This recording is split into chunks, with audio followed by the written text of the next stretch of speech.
Hi there, and welcome to One Body, One Life, proudly sponsored by Jamaise Fine Foods. I'm Vicky Nguyen, and I'm on a personal mission to live to 120, and I would absolutely love to take you on this journey with me. This fortnightly show is focused on longevity and understanding how we can all live longer and stronger through diet, exercise, lifestyle, nutrition, and so on. Each episode, we will uncover tips and tricks to living your healthiest and happiest life for as long as physically possible. I'll be chatting to the experts as well as people who have defied the odds and explore various treatments and modalities to help us all reach optimal wellness.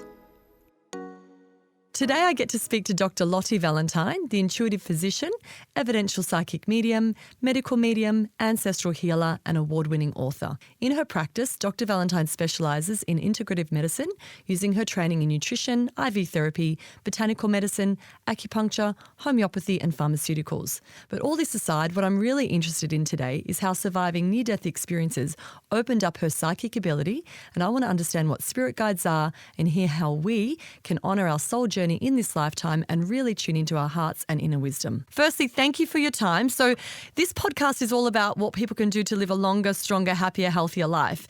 And I know we can so easily delve into the medical side of your life. However, what I really want to focus on today is the spiritual side. And like, for example, you having the two near-death experiences or out-of-body experiences. Can you briefly tell us about that? Yes. So I had two near-death experiences. One was in 1992 and one in 1994. And it was after the birth of my third child. And first of all, this child was born in the middle of two earthquakes. So we had an earthquake of 7.4 and my labors actually stopped because I literally thought I was going to die. Wow. And then, all the instruments on those, you know how in the hospital they have those metal trays?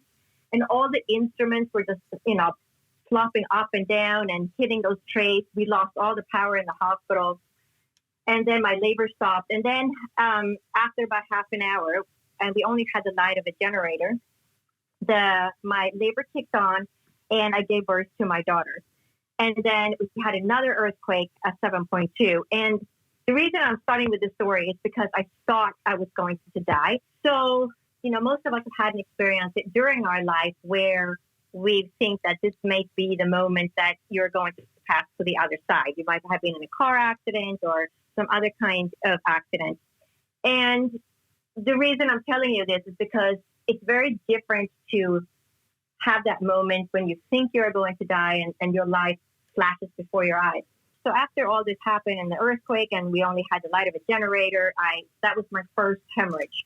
And it was just a mountain of blood clots that came out. And they kept me in the hospital for 2 days and put me on this IV drip to contract the uterus back down. And then I was sent home. And then 10 days later, I passed this very large blood clot that was like the size of the head of a newborn baby. And so my husband came home from work and we headed to the ER. And I get to the ER and they do a manual examination. Now, keep in mind, this was 1992. So luckily we do things differently today. But they just did a manual examination and they said, well, there's not much blood coming out right now. And they didn't do any ultrasound. There was no blood work, nothing to check for an infection or anything like that. And then after a couple of hours, they sent me on my way and they said, well, you're not much bleeding right now, so go back home. And then the same thing happened the next day, and it was late in the evening. And my husband called the hospital, and they said, I yelled to my husband. I said, I'm not going back. Because the bleeding stopped. They're not going to do anything. And so it was decided that I see my doctor in Huntington Beach. The next morning, we lived in Huntington Beach, California at the time. I see the doctor. The same thing happens again. He does a manual inspection. He says, not much is happening right now. No blood test, no ultrasound, nothing. Send me on my way. I hemorrhage again late afternoon. We go back to the ER and same thing again, manual inspection, not much is happening right now. And they leave me in this room in the ER and close the door. I have no bell to ring. I'm just lying there on the table. And at some point I start bleeding again and I'm thinking, to me, I had bled so many times now that it wasn't a big deal because I didn't understand how serious it was at this point. Yeah. I'd lost so much blood. And I'm lying there, and then I started bleeding, and randomly this nurse opens the door to check on me, and her jaw just drops to the floor, and she just, Wow. that look of shock on her face. And I hear the call on the loudspeaker, OBGYN stat to the ER. And after just a minute, maybe a minute, it came so fast. It was flying into the room, completely out of breath, followed by a younger physician, which was probably the resident physician. They do a manual inspection, and he's asked, how much have you been bleeding? He sees all the bloody papers in the wastebasket Yes. because the nurse had cleaned up. And they do a manual inspection, and as they're doing the manual inspection, another large blood clot comes out. So now this is the fifth time Goodness. I'm hemorrhaging in 3 days, right? So I have no blood left. And it's at that point that I just start feeling like I'm falling. And it's probably my blood pressure dropping as well. Yes. And they tip the table backwards. My head is starting to go towards the floor. My feet go towards the ceiling.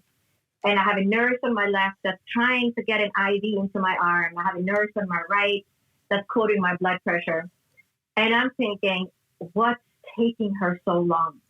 Why can she get that IV in? Wow. And now, now that I've gone through medical school, it's when you go into shock like that, your veins collapse. And it's very hard to gain access. Wow. And so now if you go to the ER, we were taught in medical school, they've only graduated 5 years ago, that, as soon as you have somebody that you think is going to go into shock or is bleeding or anything like that, the first thing you do is place an IV so that you have access to the vein in case they go into shock. Now you can inject medication through the IV that's already there. Okay. So that's why many times when you go to the ER, people don't understand why they're getting, a saline solution IV bag. It's just so they have access to your vein. Yes, understand. Right? So they're just giving you some water, some body water.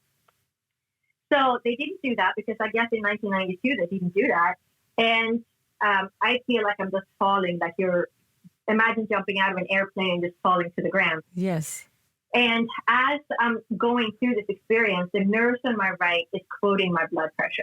And at one point she says, she yells out in this very panic voice, 50/15, hurry. Wow. And, at 60/20, you can't even support a heartbeat anymore. So I'm plummeting below that now. And it is shortly after she yells that I know that I'm dying. Wow. And that's very different from the experience I had when I gave birth, when I thought I was going to die and life flashed before my eyes. And I never thought I was going to die this way, right? Now I know I'm dying. And I'm trying. So it feels like my soul is separating from my body. And it's starting to float out of my chest, and I'm holding on with all my power. And I was a complete atheist at the time. Not that I'm religious now, I'm spiritual. I don't belong to any specific religion.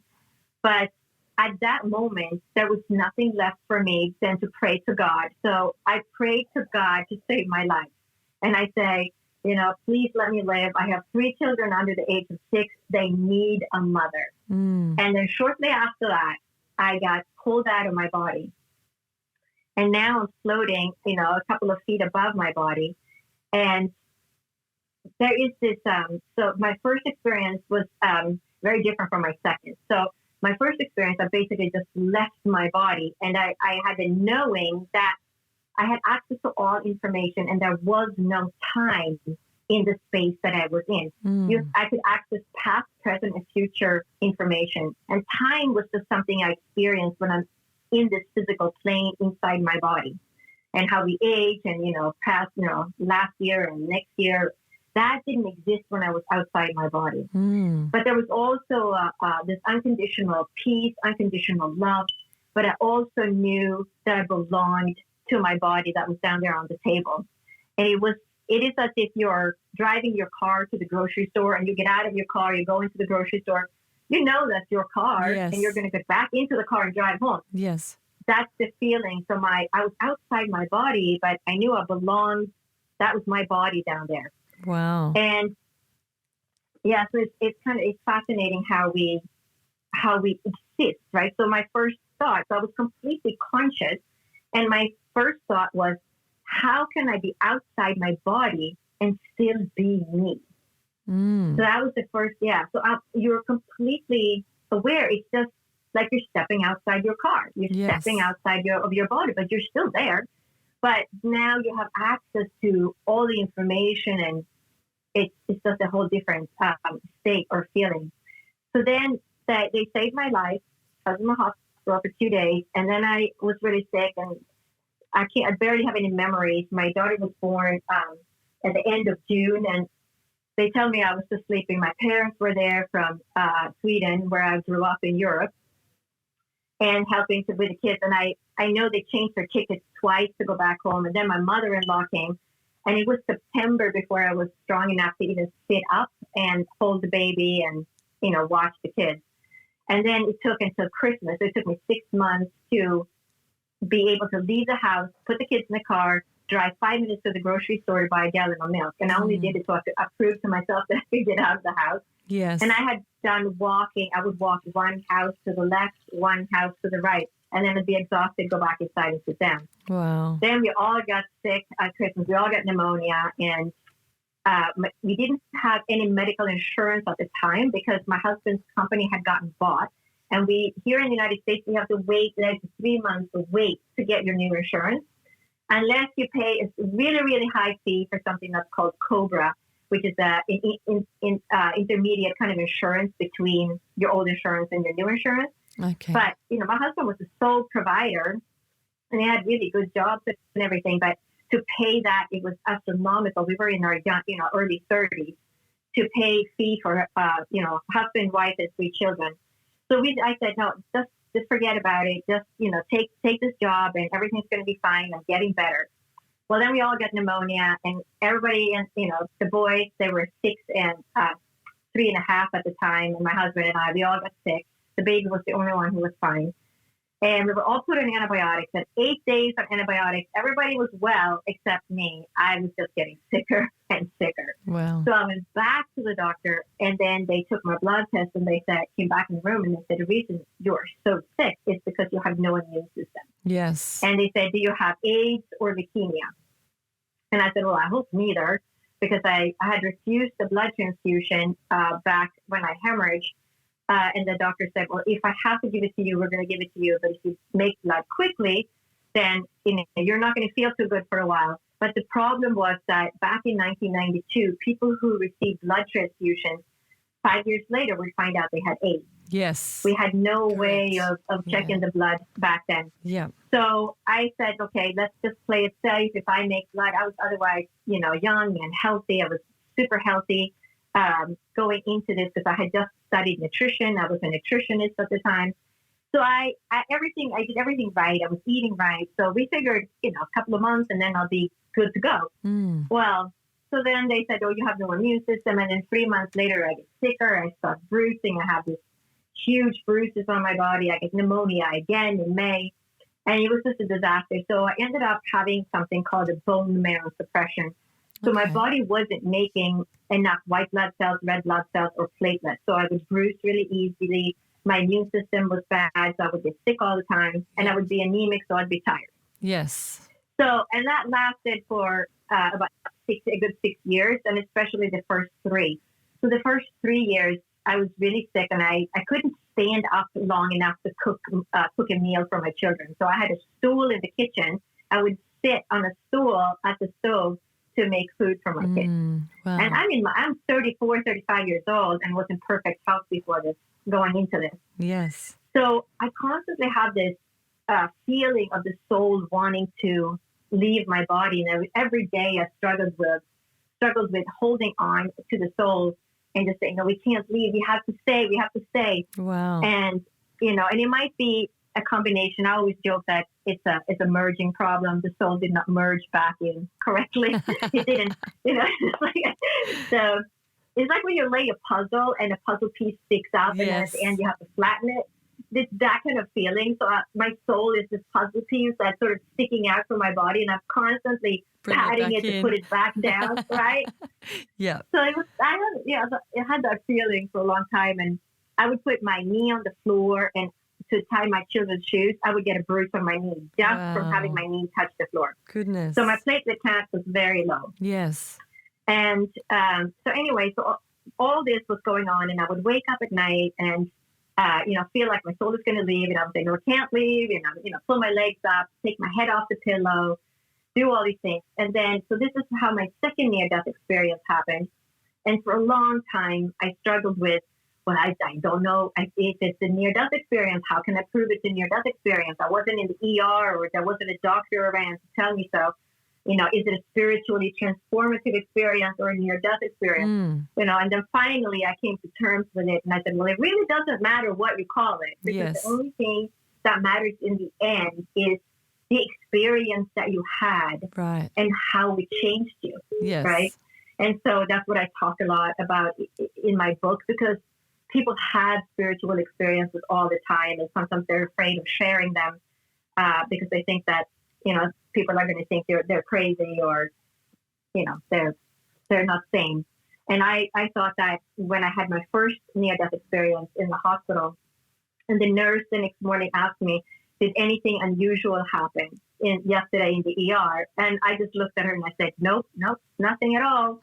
Because I was so afraid that she was going to think I was crazy and they were going to lock me up in the mental ward in the hospital, because I did not believe in anything. I didn't believe in angels. I didn't believe in the spirit world. I thought you died, that's it, it's black, you're gone. I had a very scientific and materialistic worldview.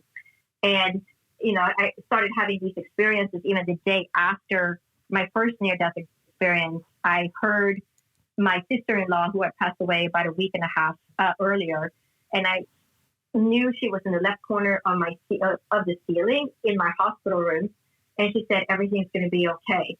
And I'm thinking, okay, this is it. I am going crazy. Yesterday, I thought I left my body. Today, I think I'm hearing my sister-in-law, and I didn't believe in any of these things. So it was like a shock to my system to have these experiences, because I didn't believe in any of it. So here I am, 2 years later, and I'm struggling to keep my soul in my body. So again, I wake up at night and I have this feeling, oh my gosh, the soul is trying to leave. You can't leave. Hold on to the soul. Goodness. But there was nothing I could do. It's just like in the ER, because 1 second you're inside your body, but then the next second you're outside. And it's just, it goes so fast that it's like a split second that you're inside, and then the next second you're outside. There's no pain or anything like that. You're just 1 second you're there, and the next second you're outside. So it's not any different than stepping out of your car. You know what I'm saying? It's just, there is no pain or anything like that. So I get pulled out of my body, and this time I just tumble through this darkness. And it's almost like, there's no tunnel. You always hear about the tunnel, but actually very few people see the tunnel of light. Most people just have a different experience. That's the media and television that has, used the tunnel of light. And so that's how people tend to recognize the near-death experiences. Yes. So I just tumble through darkness, and then I end up at this place that I call the mid-station, only because there is an awareness that you could go higher, but you could also go lower. Oh, wow. So imagine, stepping into a tall skyscraper that has 100 floors, and you push the elevator button on floor 50, and then you get off at floor 50. You know that there's floors above you, and you know that there's floors below you, even though you're not physically there. So that was the feeling that there was an awareness that you could go higher and you could be lower. And I call it the bouncing station, only because I got sent back. So it's like you get to this place and you're not supposed to go to heaven yet. So they tell you what they need to tell you, and then you get sent back. Okay. So I get to this place, and I hear the most beautiful music that you could ever imagine. And it is more beautiful than any music you've ever heard on the earth plane. And I'm looking around to figure out, where is this music coming from? So I look to my right, I see a log cabin, and I'm thinking, the music's got to be coming from this log cabin. And I always laugh at, what we see. Some people see, fields of flowers and beautiful mountains, or they see their mom and dad or whatever. I see a log cabin. So I open the door to this log cabin, and it's just empty. So then I turn my body, which is I'm just in spirit form. I'm not in my body, but I'm still rotating through space. And I'm looking to the left and I see the same log cabin, but to my left now, like a mirror image of the other one. And I look inside and it's empty. But then as I'm perplexed about where is this music coming from, there is this growing white light that comes from behind me. So it's like standing, in a spotlight that, a big spotlight at a concert or like an automobile, things like a really, really bright spotlight. And it's coming from the back of me. And I'm rotating around into this spotlight and just get covered in this most beautiful, magnificent, bright, white light. But as I'm looking into this light, there is an outline of angels. Wow. And the music is coming from the angels. Gorgeous. Now, I did not believe in angels, right? So I'm seeing something I did not believe in, which is interesting in itself. So, but this white light is a knowing that you are with divine source. And you can call it God, you can call it divine source, or whatever you want to call it. But there's a knowing that we are part of this white light. We come from this bright white light and we return to this bright white light. Gorgeous. And this bright white light is just pure unconditional love. And so I'm just enveloped in this, magnificent bright white light with seeing the outline of angels and this incredible music. And as I'm in this light, I become aware of two spirit guides. I call them spirit guides because they guided me. The one on the right is communicating telepathically with the other spirit guide and says, what is she doing here? She can't be here. She has to go back. And I say, no, wait a second. I'm not going back. How can I be outside my body and still be me? Right? I'm still perplexed and I'm still me. I'm still in my scientific mode of how can this happen? How can I have this experience? Why am I seeing angels and music and light? Right? And the other spirit guide says, well, if I told you, you won't remember. So there's, and I've heard other people tell similar things now that they're saying they were told that they weren't going to remember. So it's some kind of control mechanism that they sort of have the ability to let you remember certain things, but not others. Okay. And so then he says, but you will remember this.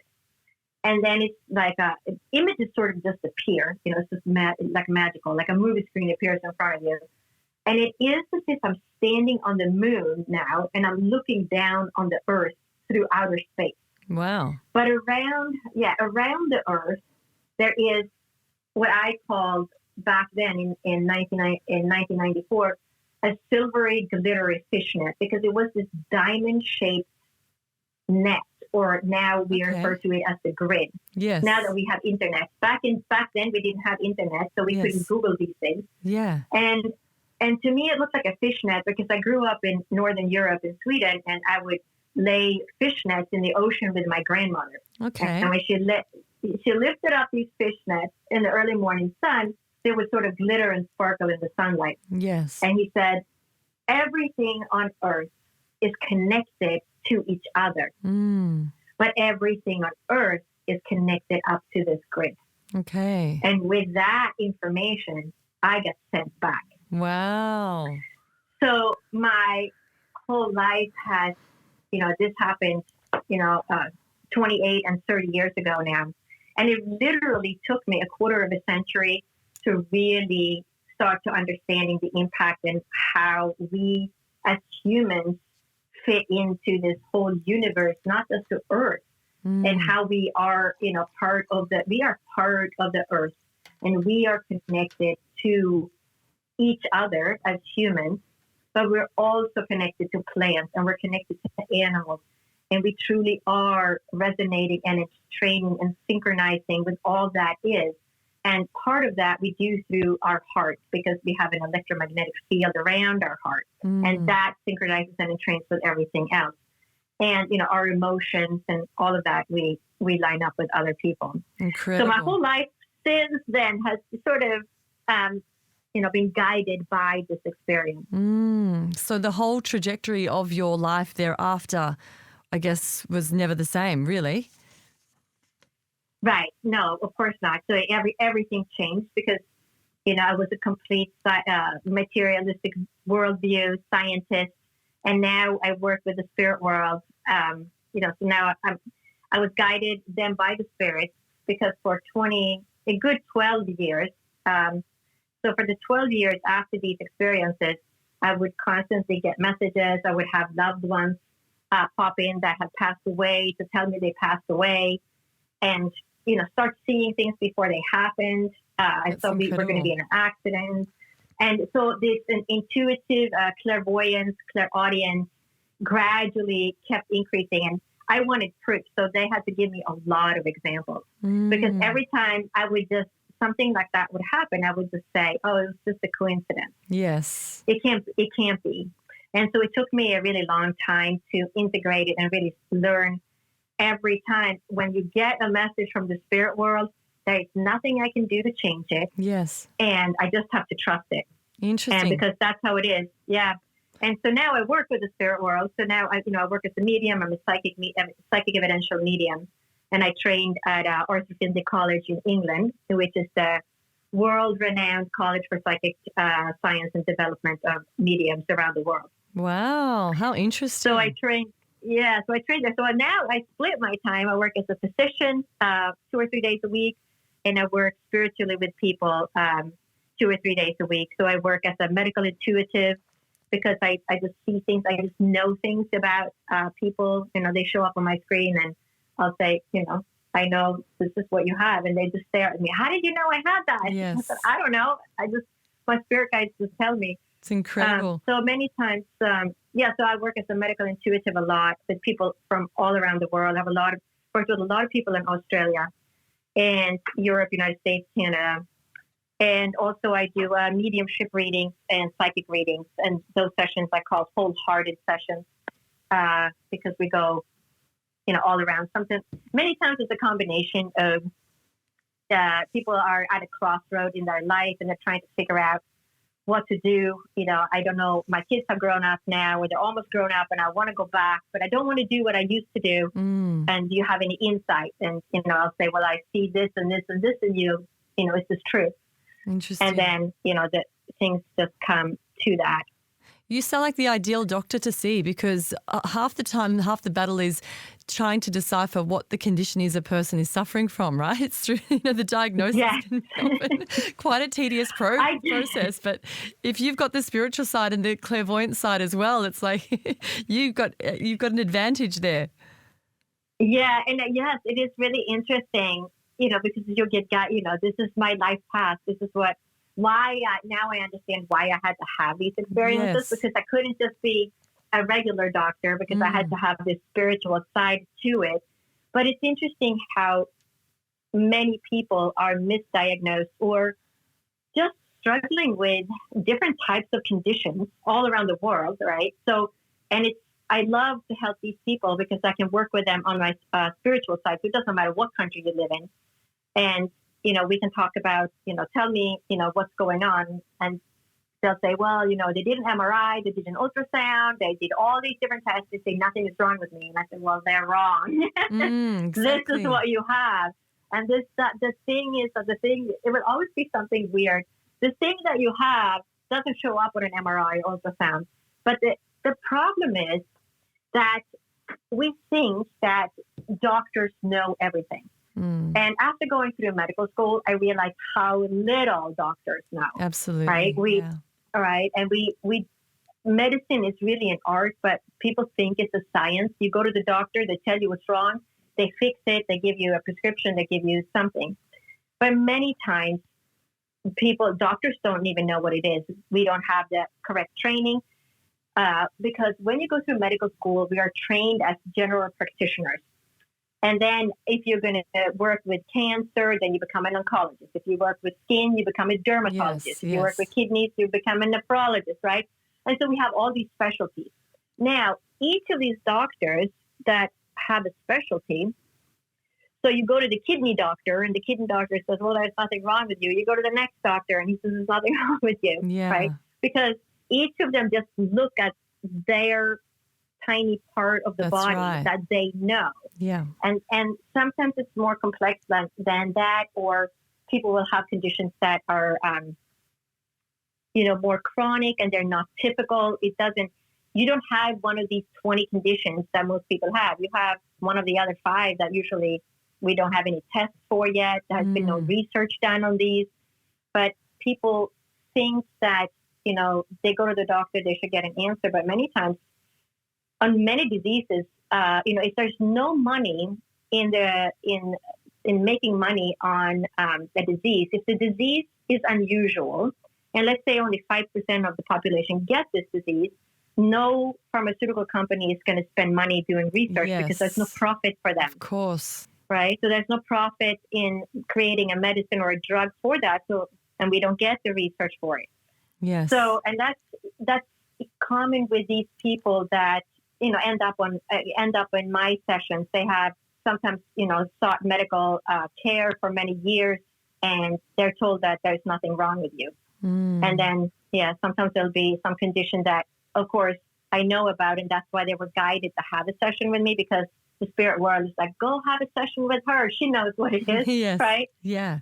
But it's like that. We are guided, but it's a matter of listening to that. And I talk a lot about that in my book. My book is called Med School After Menopause: The Journey on My Soul. Yeah. And it's not about it's not about med school. It is about going to medical school, and that you can change your life at any point during your life. So I was 54 when I started medical school. Yes. So if I can do it, so can anybody out there listening to this podcast. If you're thinking of changing your life, baby steps, read my book and It's figure never too out, late, how right? to make that transition. Exactly. What?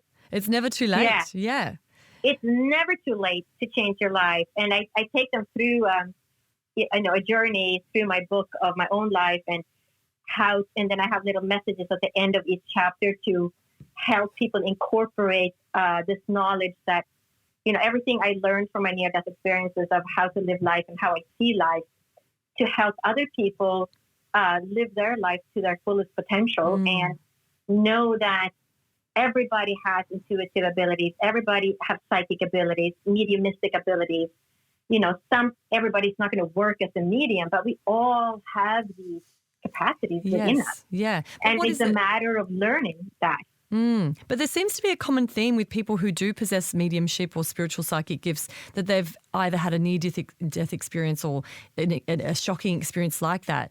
But what is it that happens that you think what opens that gift up during that experience?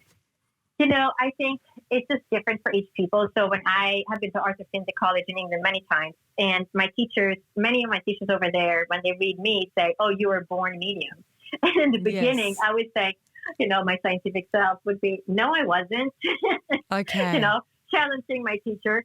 And they would say, no, yes, you were, because blah, blah, blah, blah, blah. Do you remember this instance from your childhood or something? And I would say, oh, my gosh, yes, you're right. I did see auras around my dad. I did see. And then I suppressed it growing up. I had I'd forgotten it, but it was always there. And so it was just always heightened. there. And then I had to awaken that ability. And it woke up with the near-death experiences, and it transformed me. And I think we all just incarnate for, our life to a certain degree. Let me take, ticket 36 and 407 and 53. I want to learn these different things and have my soul grow in this way in this next life. Yes. Because we know we all incarnate, and they've done lots of research on that with children who have memories from past lives. So we know it's become a science that we do reincarnate, because we have proof of that from so much research done. Interesting. So you're obviously no longer an atheist, I take it.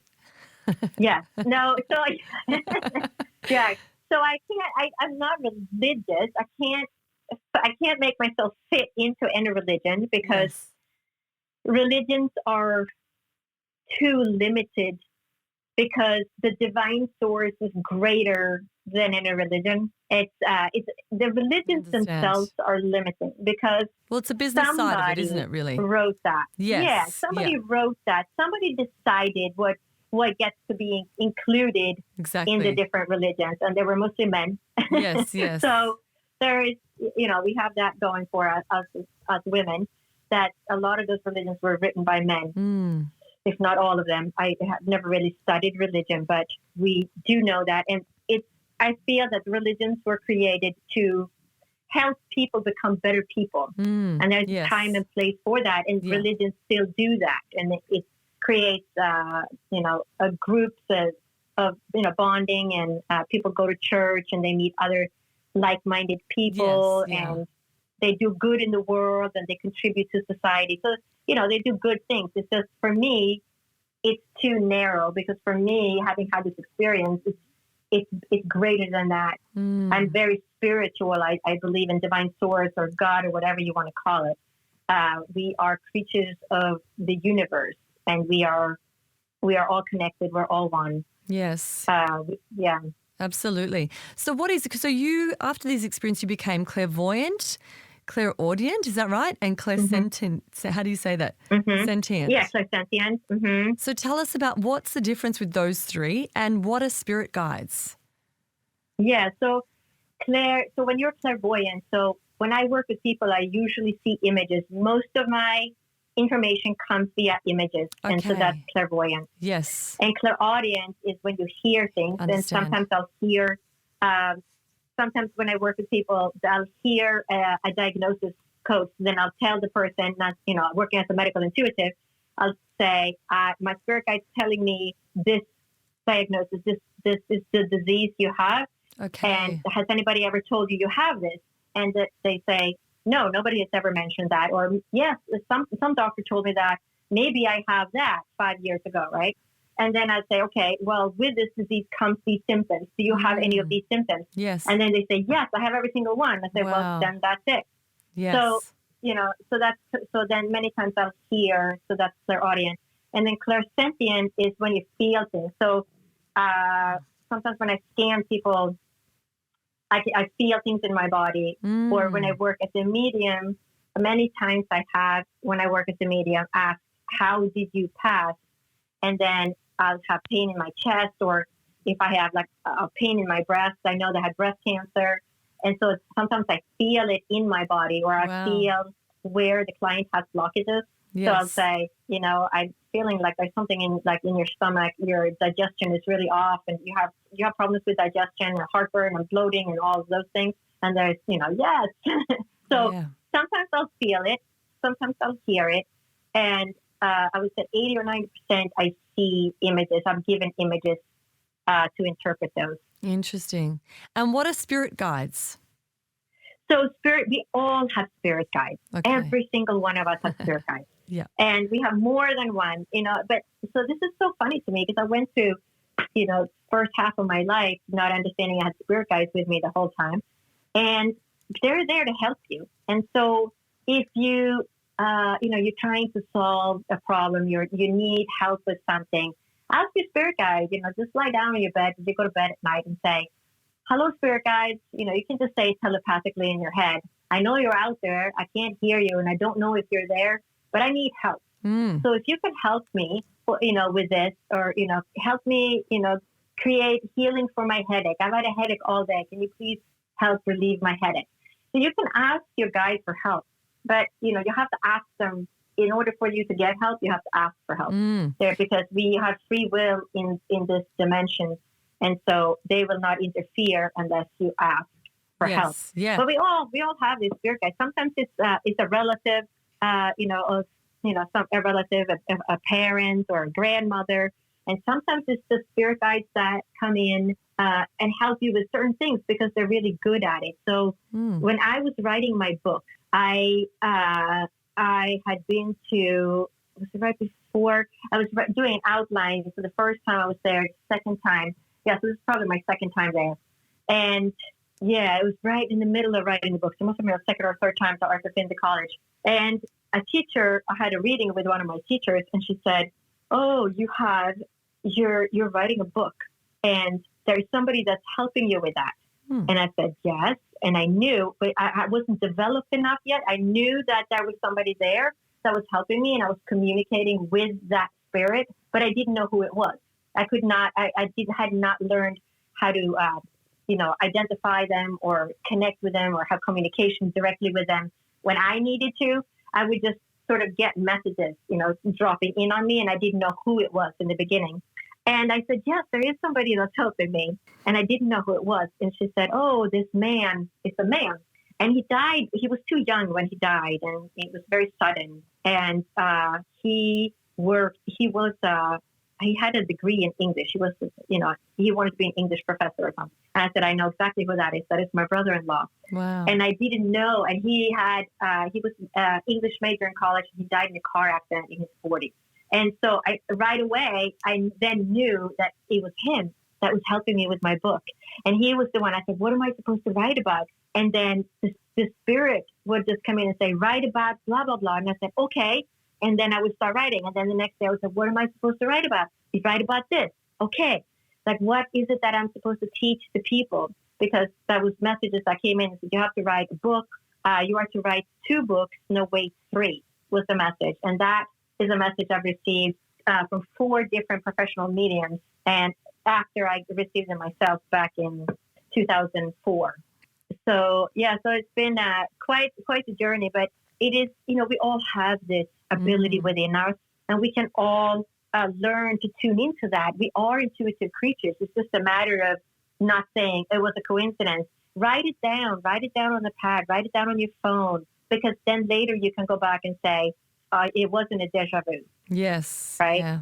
Right? Because when it happens, you sometimes think, oh, maybe it was just a deja vu. Maybe I didn't think this yesterday. Or, right? Or, when you pick up your phone and you dial your friend or your brother or mother or sister, and they're dialing you at the exact same time. Yes. Right? Right? So there's that connection, but we have a tendency to, explain it away as coincidences. But there are, I think, is it Israel, or there's some language, I think it's Israel, that they don't have a word for coincidence because they don't believe in it. They don't believe there are any coincidences. That's amazing. Yeah. Well, you know what's just happened in the studio? I don't know if this has got anything to do with spirit, but the light's just gone out. And I have been told before that lights are sensitive to spirit, aren't they? Yeah, they are. They tend to, turn them on, turn them off, or make them flicker. But break the connection. I always feel this. Back to the spirit guides, I always feel spirit around me, and I always feel like I've been very well looked after. And I often ask for car parks. So I always ask the spirit guides to help me find a very convenient car park when I'm driving the city or wherever I'm going. And I always get like a VIP car park right out the front of where I need to go.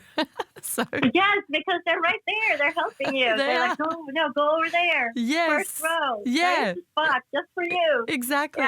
It's amazing. It's incredible. But I do. I resonate. This all resonates very well with me because I lost 2 best friends as well at 36 and 37, and I've always felt their presence around me, along with deceased relatives as well. But it's incredible.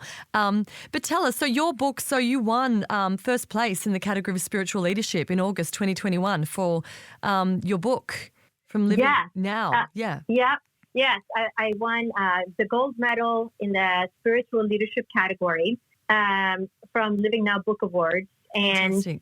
and it's an award that recognizes books that contribute to positive global change. Amazing. So, it's like truly world-changing books that contribute to positive global change. So it's an honor to win an award like that. Yes, incredible. And my book is available on Amazon. It should be worldwide, and it's available in print and as an ebook as well as an audiobook. So if you just look on the different platforms, fantastic. You should be able to find it. That's amazing. So you now divide your time between working as a physician and working as a medical intuitive, as well as an ancestral healer. What is ancestral healing?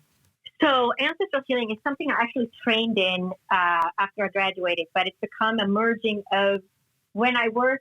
It's a form of counseling, constellation therapy, ancestral healing. So I actually studied that type of counseling. But now that I work with it, it becomes, I merge it with my mediumship skills as well as shamanic tools in order to help people create healing for that.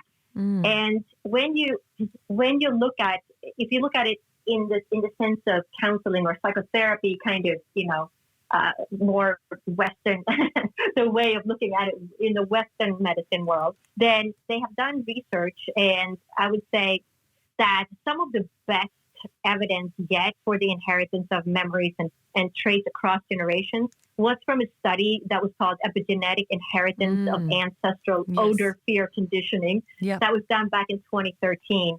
And they now know that how everybody knows that we inherit traits of hair color, eye color, different kinds of diseases. You have that gene or that gene.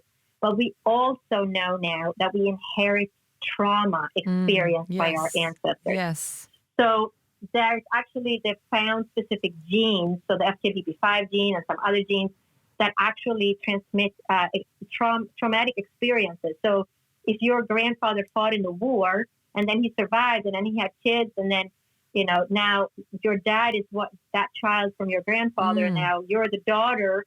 And let's say you have, every time you hear a siren, you have anxiety or a panic attack. Yes, yes. But this granddaughter has never had a traumatic event could have been passed down the line from the grandfather because every time he heard the air sirens go off, he thought he was going to die. That's incredible. This is the day I'm going to die.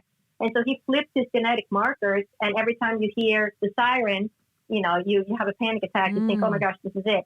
And so it can be, these kinds of traits can be passed down. And so people, have different kinds of issues. It could be emotional panic attack, anxiety attack, but it could be other things too. It could be relationship problems. Yes. It could be almost anything. And when you look at it and work with that, so I work with that also on my spiritual side. So people can sign up in the first session for ancestral healing.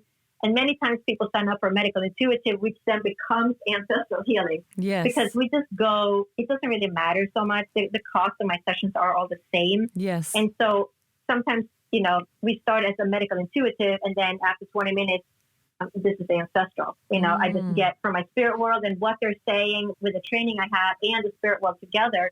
And there are times when the reason I got into ancestral healing was because I did about 4 mediumship readings in a row, and it's a couple of years ago. And each of them were traumatic experiences. And I would see, the grandmother or the grandfather, and it was the readings were very similar. And there were, I said, oh, your grandmother is here, and she's telling me that she had a hard life, and your grandfather was physically abusive, and he hit your grandmother, and he hit the children. One of those children was your mother. And I said, is that correct? And they said, yes.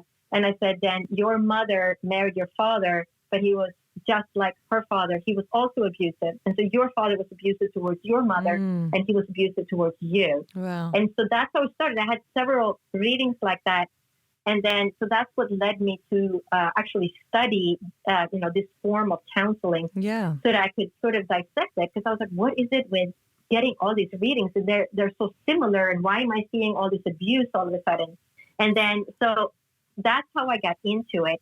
But it's amazing how many times these issues that you can heal them, because once you understand and see where these traumas or issues are unhealed, anything that's unhealed, by your ancestors, it's somehow going to come back, and then you have to heal it. Exactly. But it's almost like we all need to have an ancestral healing at some point in our lives. Yes.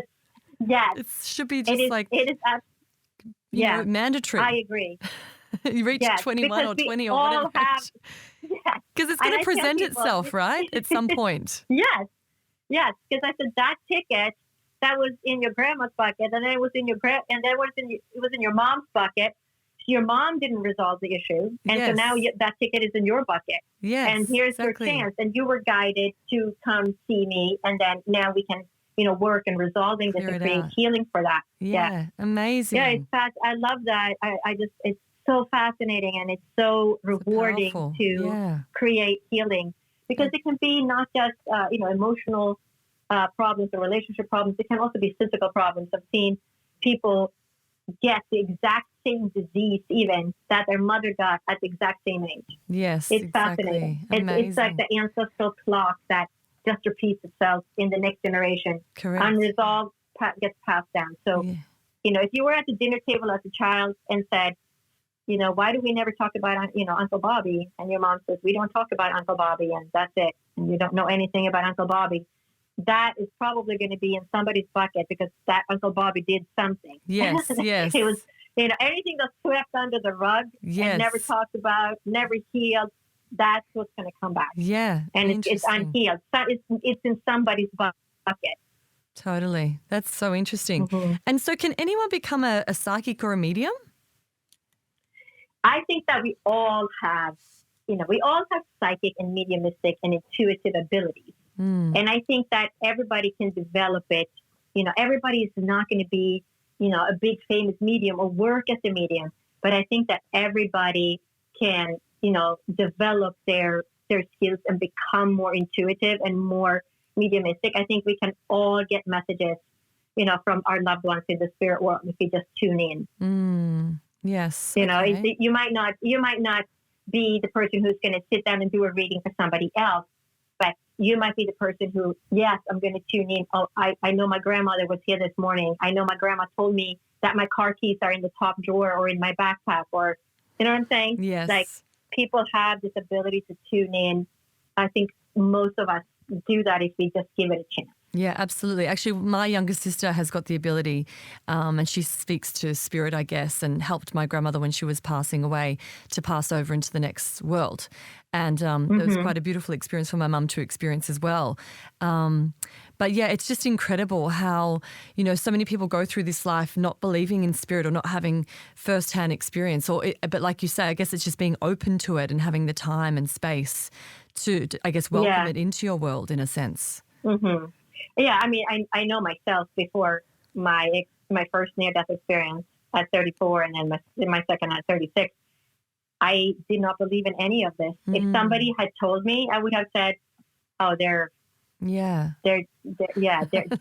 thinking they can talk to spirit. They've lost it, right? Yes. Because I didn't believe you could. There wasn't, my perception of my reality was so different. But now that I've been to the other side and, I understand I can communicate with the spirit world. It's very different. My existence, from my perception of who I am in this world is very different. So I understand people who say, oh, it's, you can't talk to the spirit world. That's just baloney. I understand. I was one of those people. Exactly. I used to be one of those people. Yeah. That's right. And you've got your own podcast as well, Science with Soul. Yeah. So I have my own podcast. It's called Dr. Lottie, Science with Soul. And I interview a lot of different types of people to help other people find healing in their life.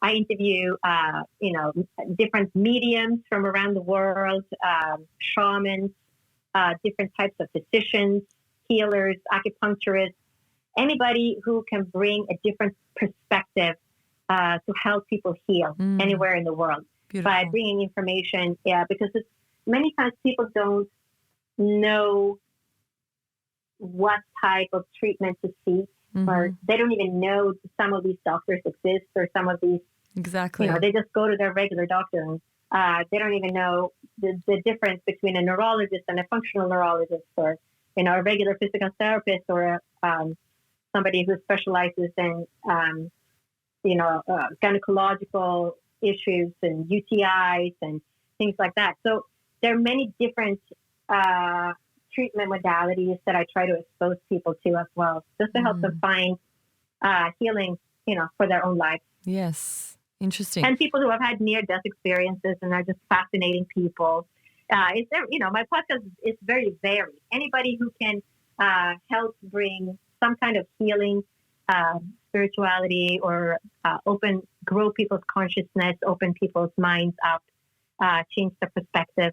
That's beautiful. So is it true that people come into this world with a contract? I think that we do have some form of contract when we come in. I think there are certain things that are supposed to happen in life, because whenever I have seen things for the past, 28, 30 years now, I can never change it. And it doesn't matter. It doesn't matter what I do if I get the message that, a relative is going to pass away or we're going to be in a car accident. It doesn't matter what it is. I can't change it. Yeah. If I get the message, that is what's going to happen. And so that's why also I feel that there are certain things that are going to happen. I think we have a time stamp on our forehead, so to speak. Yes. Some people talk about that I've had near-death experiences, that we have a couple of outs in our life. And they said, I was told I have 3 outs in my life. Oh, wow. And this is one of them. And if I wanted to stay in heaven, I could. But then they showed me all the great and fun things that are going to happen. So I decided to go back. And then some of us, there's no choice. They're just, no, you're going back. And that's it. There's no choice. Yeah. I wasn't given a choice. So for me, I feel like I don't have 3 outs or choices. I have 1 out and I have a timestamp. But, this date, this second, that's it. I'm going to go to the other side. Yeah. So I think it's just, I think it's different. We have different life. We obviously have different life paths, different things to learn. Everybody has their own unique life path. And I talk a lot about that in my book too. Everybody has a reason why they're here. Many times I work with people and they say, I'm not good at anything specific and I don't know what I'm supposed to do. And I say, everybody has. Yes. Everybody has a unique gift. And we have to tune into that true essence of who you are, at your core. Yeah. And, I worked with somebody this morning and I said, you're very organized. You get things done. People listen to you. You have charisma. You can't work for anybody else. If you worked in an office or something, you would have to be the manager because you're very organized and people listen to you when you give orders. But you also have this great creative side. And there's something about what you're doing next has to do with, you have to incorporate that creative side. And of course, then it came out, everything, was right on spot. Yeah, I used to be working in, advertising and sales. And, I used to do all this decoration and change houses and all that creativeness. And I said, yeah, now is the time to incorporate the things that you've done in the past, but you have to create something new that's just for you. So, it's interesting when, these things just come out and we all have this unique thing, abilities. And everything that we've done up to this point in our life, it's not that, it was wasted time. It all comes in handy. It was all these stepping stones that you had to go through in order to gain all the knowledge that you now need 10 years later. Because now you're ready to do something maybe that you actually incarnated for. Yeah, exactly. So I felt like, I call it the berry picking part. I talk about it in my book. We go around the world, and we pick berries and we put some blueberries in the basket and we put some raspberries in. We put some strawberries in and we just go through the life and doing all this berry picking. And then someday we finally have enough berries that we can make jam out of it. Exactly. And that's, now you've collected all your different skill sets that you need to do what you came to do. Yeah. And I guess that's why we go... Sometimes that doesn't happen until later. Yeah. Yes. Yeah. Well, exactly. And that's why we go through hardships and have all these lessons, right? We're collecting what we need, all the skill, the life skills. Yeah. And there's, we go through, dark periods and easy periods. If we sat on the beach in Hawaii drinking pina coladas all day long, we would never learn anything. We would never grow. Yep. It is through the hardships that we grow. It is through the darkness that, new life evolves and things transition and there's birth of new things. And they come from these hardship periods. Exactly. And that's why life is a roller coaster. It's never going to be easy street. And people who, think that other people have it easier, they just don't know the truth of their life. That's right. Right. They struggle too, but they struggle with things that you can't see on the surface. For sure. And so what is the meaning of life then? Is it to share your essence, your purpose, is that the meaning? I think the meaning of life is to grow your soul, to grow your consciousness, to learn to love unconditionally. Because that's really everything on earth is based on the unconditional love. And that's something we definitely need more of in the world today. And we're going through this period for the next, we've entered the period of the eagle and the condor, where we are learning to merge, with the aborigines of the earth, the traditional people that have the skill set that we need to live with the earth, but using modern technology to save the earth, right, at the same time. Yes. And so it's that merging of the Western world with, the Northern Hemisphere and the Southern Hemisphere. Yes. Has to merge, and we all have to work together in order to save the earth and to save ourselves. And we have to be open-minded and understanding, and it all is based on the unconditional love that we are all just humans. Yes. And it doesn't matter what country you live in, what color your skin is, or what your political views are, your sexual orientation. We are all humans. We are all one, and we're all connected.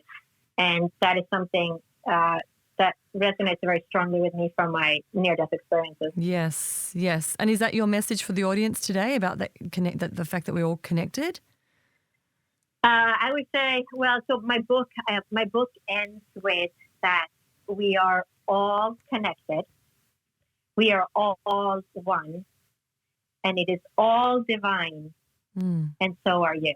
Oh, gorgeous. And finally, one last question for you just to finish off, because this podcast is all about how to live longer, stronger, happier, healthier. What are your top 3 tips? Even though you've been to the other side and it's quite beautiful, I guess, my personal mission is to live to 120. So what are your top 3 tips to living to 120? I would say love yourself unconditionally. Mm-hmm. Treat your body as a temple. Mm-hmm. I'd say the third one would be, when you treat your body as a temple, meaning take care of it in all ways. Yes. Meditate, rest.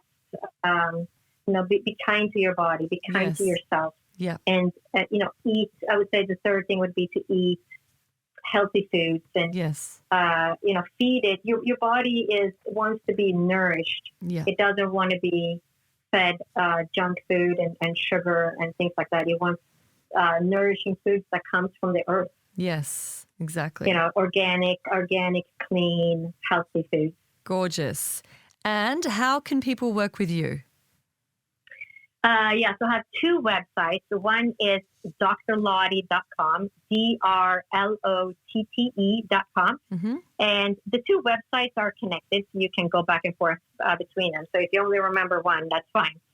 And to schedule spiritual sessions with me, like medical intuitive, ancestral healing, mediumship, psychic readings, you go to divinespiritualessence.com. So DIVINE, divinespiritualessence.com. Gorgeous. Or if you go to drlotte.com, you can click on the menu and it says Work with Dr. Lotte Spiritually, and then you click over to Divine Spiritual Essence. But on that website, you can, there's a calendar. You can just find a time that works in your, you set your time zone.